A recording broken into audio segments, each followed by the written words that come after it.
बिस्मिल्लाहिर्रहमानिर्रहीम। रहमानी एकेडमी के तमाम मोहब्बत करने वालों, देखने वालों को हमारी जानिब से सलाम। अस्सलामु अलैकुम वरहमतुल्लाहि वबरकातुह। रहमानी एकेडमी के स्पेशल कायदा कोर्स का तारुफ़ लेकर आपकी खिदमत में हाज़िरी हुई है। जैसा कि आपकी नज़रों के सामने है, रहमानी तरमीम शुदा कायदा नूरानी।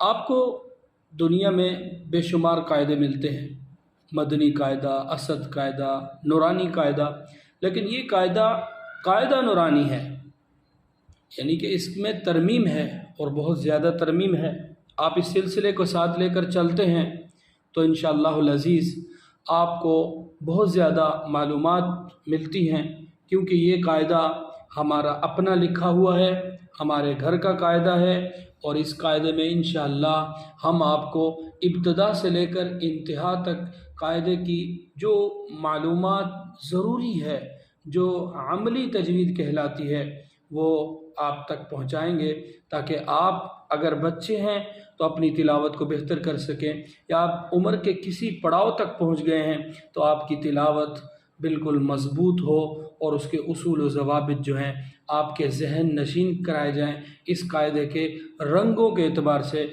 इस वजह से इस कायदे में आपको कायदे के अंदर आप देखें तो रंगीन लिखा हुआ मिलता है। रंगों के हिसाब से इसमें तजवीद का बहुत अमल दखल है। चलते हैं आज के हमारे पहले लेसन की तरफ। आज हमारा पहला सबक और पहली वीडियो है। अगर आप इस सिलसिले में मुंसलिक रहना चाहते हैं तो इस चैनल को ज़रूर सब्सक्राइब करें और अपने दोस्त अहबाब तक पहुंचाएं जो कुरान से मोहब्बत करने वाले हैं, कुरान को पढ़ने वाले हैं, कुरान को अपने बच्चों की ज़िंदगी में सही तरीके से राइज करने वाले हैं। तो आपसे मेरी यही इल्तिमास रहेगी कि उन तक लाजमी शेयर कीजिएगा। बिस्मिल्लाहिर्रहमानिर्रहीम। हम चलते हैं कायदे के पहले सफ़े की जानिब। कायदे के पहले सफ़े पर उमूमन आपको हर कायदे में एक लफ्ज़ मिलता है, तख्ती नंबर 1 मुफ़रदात। मुफ़रदात के मायने क्या हैं? मुफ़रदात आपको यहाँ लिखा हुआ मिल रहा है, मुफ़रदात। इसके मायने हैं अलग अलग हुरूफ, यानी कि जुदा जुदा हुरूफों को मुफ़रदात कहते हैं। अब इसकी अदायगी की तरफ आ जाते हैं। सबसे पहला हमारा हर्फ है, जैसा कि मुफ़रदात में पहले नंबर पर है, अलिफ़।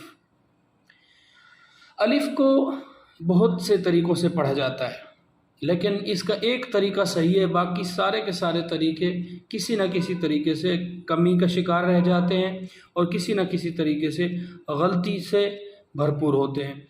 अब अलिफ़ को मुमकिनात में अक्सर बच्चे, बड़े, बूढ़े, पढ़े लिखे भी अलिफ़ कर देते हैं। ये इसकी मुमकिना गलती है, इससे बचा जाए। सिर्फ़ सादा अलिफ़, अलिफ़ इस आवाज़ से इसको पढ़ा जाए। अब इसको अलीफ़ भी ना किया जाए और ज़्यादा अलिफ़, ये हमज़ा को भी ना खाया जाए। इसको बिल्कुल वाज़ेह अल्फाज में अलिफ़। इसी तरह हमारा दूसरा हर्फ है बा। अब बा को पढ़ने में लोग इसको मोटा कर देते हैं, बा या बा लंबा कर देते हैं। नहीं, ये हुरूफ़ मद्दा की शक्ल आपको ऊपर मिलती है बा के ऊपर। आगे ये बहस आएगी हुरूफ़ मद्दा क्या है, लेकिन हुरूफ़ मद्दा को एक अलिफ़ के बराबर पढ़ते हैं। अगर आप इस बात को समझते हैं तो अभी से ये जहन में रख लें, जिस पर हुरूफ़ मद्दा की शक्ल बनी हुई है, बा के साथ अलिफ़ है, ता के साथ अलिफ़ है, या के साथ अलिफ़ है, तो वो हर्फ एक अलिफ़ के बराबर खींचा जाएगा। बा बारीक हुरूफ है। इंशाअल्लाह आपको ये कलर मिल रहे हैं, करीम कलर जो है ये आपको बारीक हुरूफों का मिलता है। इस तख्ती के आखिर में दूसरे तरीक़ा के साथ आपको सारे हुरूफ भी बतला दिए जाएंगे, जिससे आप उनको शुमार करेंगे, याद करेंगे, तो आपके तिलावत करने में आपको बहुत ज़्यादा आसानी होगी। तीसरे नंबर पर लफ्ज़ ता है।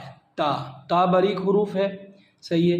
इसको भी पढ़ने में लोग लंबा कर देते हैं, झटका दे देते हैं, या बिल्कुल मोटा कर देते हैं। तो नहीं होता, ये ता इस आवाज़ में पढ़ा जाता है। तीसरा लफ्ज़ जो है ये भी बारीक है। चौथे हर्फ की तरफ आते हैं, ये है सा। कुरान पाक में 3 हुरूफ नरम हैं, उनमें से एक है सा, یہ بھی باریک حروف ہے، نرمی سے ادا ہوتا ہے۔ اس کے مخارج کو ہم ترتیب دیں گے، آپ کو ایک لیسن اتوار کے دن ہم دیا کریں گے، جو کہ آپ کو مخارج کے اعتبار سے ہم مشق کرائیں گے کہ کون سا حرف کس جگہ سے کس مقام سے ادا ہوتا ہے۔ ابھی صرف اتنا عرض کر دیتا ہوں، یہ حرف جو ہے سا، یہ نرم ہے اور یہ باریک حروفوں میں سے ہے۔ اسی طرح جیم، جیم کی ادائیگی میں بہت زیادہ غلطیاں کی جاتی ہیں۔ اکثر لوگ پڑھتے ہیں جیم، یہ جو میں نے پڑھا یہ ناک میں پڑھا ہے، ناک میں نہیں پڑھنا، اس کو پڑھنا ہے جیم، جیم، صحیح ہے۔ کھینچ کے پڑھنا ہے، تقریباً 4 سے 5 الف مد اس وجہ سے کرائی جاتی ہے تاکہ آگے جب بندہ قرآن کی تلاوت کرے تو اس کی صحیح مقدار کے ساتھ مد کی عادت ہو جائے۔ یہاں پر مد ضروری نہیں ہے، لیکن مد اس وجہ سے کرائی جا رہی ہے، قانون سارے لگ رہے ہیں تاکہ اب آگے جب بندہ تلاوت کرتا ہے، بچہ ہے، بوڑھا ہے، تو اس کی مد کی عادت ہو۔ آج کا سبق انشاءاللہ تبارک و تعالی یہیں پہ ختم کرتے ہیں۔ ہماری اکیڈمی جو ہے اس پر انشاءاللہ اسپیشل قاعدہ کورس اسپیشل اساتذہ کے ساتھ آپ کو آپ کے گھر پر مہیا کیا جا سکتا ہے۔ اپنے بچوں کو صرف ایک بار یہ رحمانی ترمیم شدہ قاعدہ اس کے اساتذہ جو ہیں جو اس کو سمجھتے ہیں، پڑھا سکتے ہیں، ان سے پڑھوا کر دیکھیے۔ آپ کے بچے کی تعلیمی کارکردگی جو ہے اس میں آپ بہت زیادہ ترقی اور بہت زیادہ تیزی دیکھیں گے۔ السلام علیکم ورحمۃ اللہ وبرکاتہ۔